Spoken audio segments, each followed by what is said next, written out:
Hello, my name is Morgan Burgess, and I am working towards my Bachelor of Arts in Sustainability and Urban Planning. This semester, I interned at Valley of the Sun Clean Cities Coalition. I was office manager and often helped plan meetings and events. I included some of the more important meetings on my poster, such as the regional meeting, the legislative event, and Earth Day at the Grand Canyon. I love the connections that I made throughout this internship and the massive amount I learned about alternative fuel and clean air.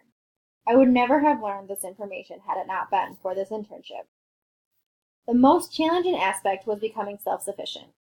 I often needed to teach myself applications that I needed to complete a task.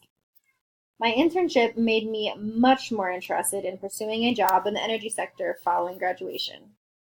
I would highly recommend this internship to other students.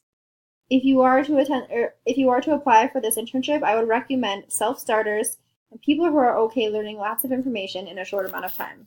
But I guarantee you will not regret it.